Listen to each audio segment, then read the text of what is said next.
Bismillahirrahmanirrahim. Assalamu alaikum wa rahmatullahi ta'ala wa barakatuh. Bonjour tout le monde, j'espère que vous allez bien. Aujourd'hui, on va voir un exercice sur la résistance des matériaux qui concerne le chapitre sur l'attraction.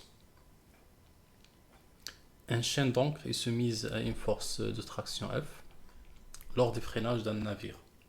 On s'intéresse à l'issue d'un maillon de cette chaîne.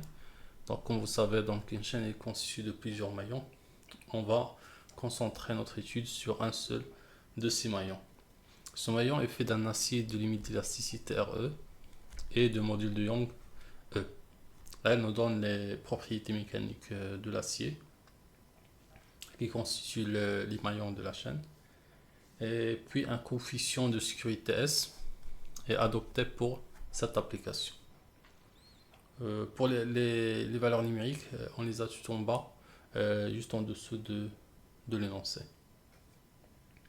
Donc ici, en gros, on va étudier un maillon. Et comme tout autre maillon de la chaîne, donc elle est aussi soumise à la même force qui est transmise par la chaîne, c'est-à-dire la force F. Du coup, il y aura cette force F donc, qui est appliquée par le maillon à sa droite.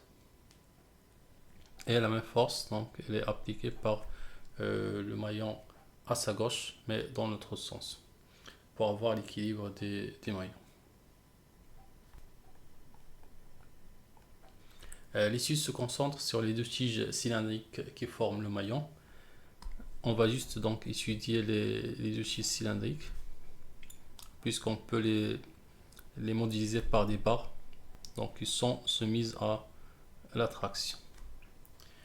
Puisque notre maillon est constitué de deux tiges, donc chacune des deux tiges elle va transmettre juste la moitié de notre force, et on peut donner notre dernière modélisation qui est la suivante. Donc l'issue se réduit alors à une seule tige modélisée comme suit. On a une tige de diamètre petit d de longueur L soumise à une force de traction égale à F sur 2. Question 1. Calcule la contrainte normale sigma dans la tige.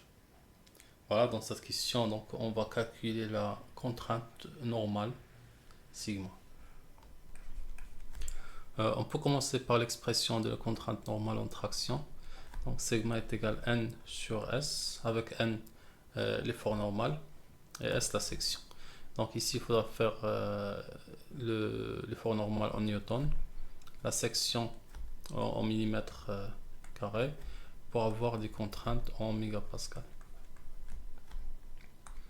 Donc N, c'est juste la force de traction qui est F sur 2. Et S, puisqu'il s'agit d'une section circulaire, ça va être égal à pi d au carré sur 4. Et vous pouvez toujours faire la formule avec le rayon pour l'air, pi r au carré. Mais en RDM et en général mécanique, on utilise la formule avec le diamètre, puisque la plupart du temps on nous donne le diamètre. Du coup, je vais garder la formule avec le diamètre. Vous pouvez toujours aussi calculer N, après calculer S et remplacer dans sigma. Mais pour avoir plus de précision, je vais essayer d'avoir donc la formule de sigma en fonction de la force et des diamètres. Donc on va essayer de combiner trois équations. Sigma égale N sur S. Donc je remplace N, donc c'est F sur 2. Et je remplace la section, donc c'est pi t au carré sur 4 égale. Donc là, pour avoir une seule fraction, ce qu'il faudra faire, il faudra prendre la fraction dans le numérateur, la multiplier par l'inverse de la fraction dans le dénominateur.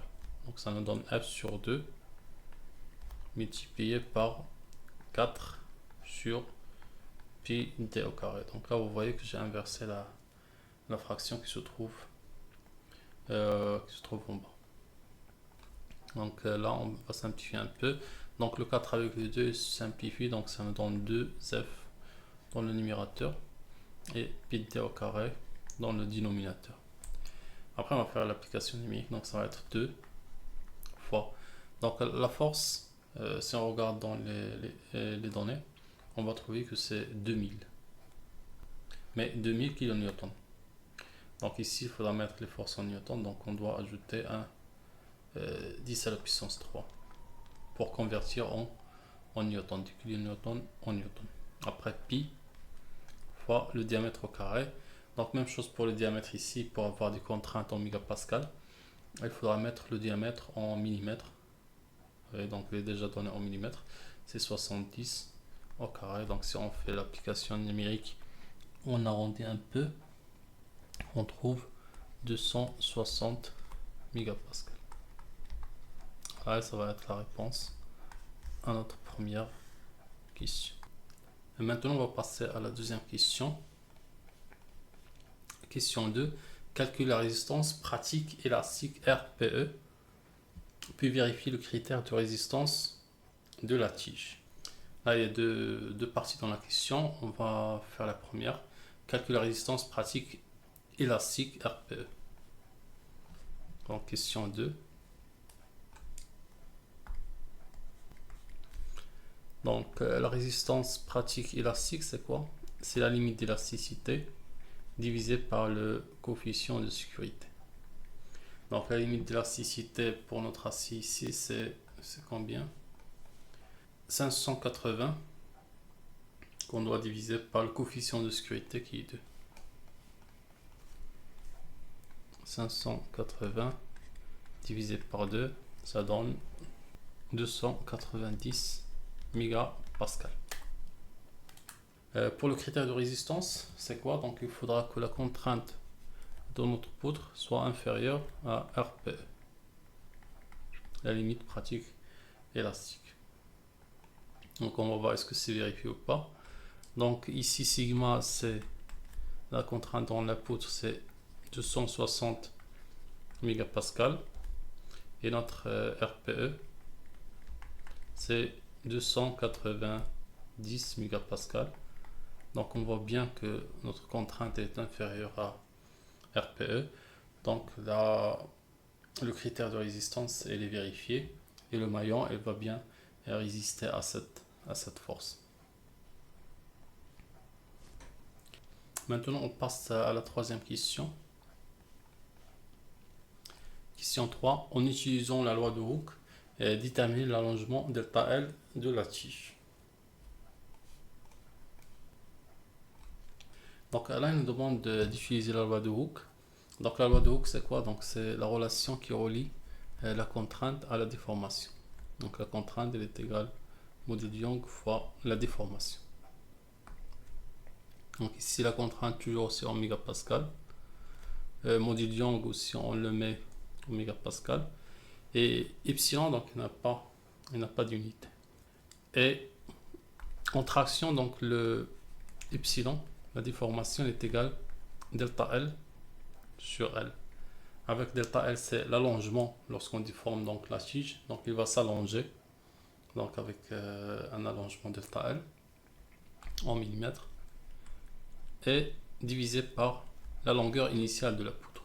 Donc ça, c'est la définition de la déformation en traction. Donc l'allongement sur la longueur initiale de notre tige. Voilà, donc là on peut combiner les deux relations pour avoir notre allongement. Donc sigma, si on revient à la loi de Hooke, sigma égale E fois epsilon égale E fois, donc epsilon c'est delta L sur L. Donc je fais passer le L de l'autre côté. Donc ça va nous donner donc sigma fois L égale E fois delta L. Après je vais diviser par E pour avoir pour isoler le delta L. Donc ça donne sigma L sur E. Et on va faire l'application numérique. Delta L égale sigma L sur E égale. Donc la contrainte dans la poutre, on avait trouvé 260 La longueur, donc c'est dans l'énoncé, donc c'est 420 mm. Ah, vous pouvez toujours voir dans la description le lien vers l'exercice sur le site et vous pouvez lire l'énoncé si vous avez besoin des données.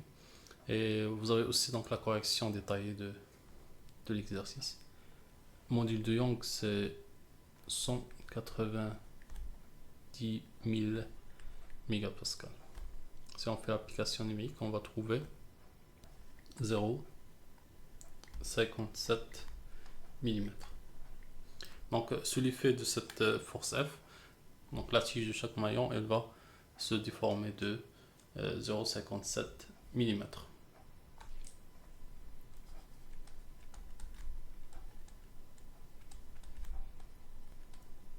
Voilà, donc là c'est la réponse à la troisième question et on passe à la dernière question. Pour la dernière question,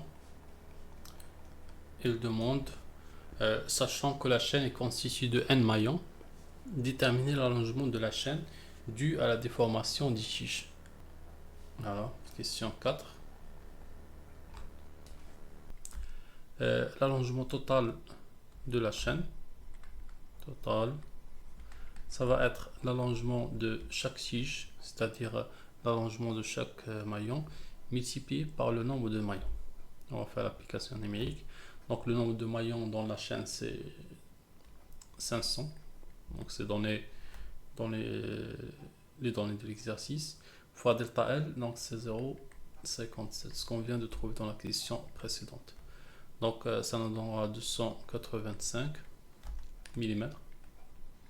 Si on convertit ça en centimètres, on aura 28,5 cm. Donc la chaîne, donc elle va s'allonger de 28,5 cm si on ne considère que l'allongement des tiges de chaque maillon. Bon, on est arrivé à la fin de notre vidéo. Si vous avez des questions, n'oubliez pas de me les poser dans les commentaires. Je vais essayer d'y répondre. Et je vous donne rendez-vous au prochain exercice. D'ici là, portez-vous bien et à très bientôt. Au revoir.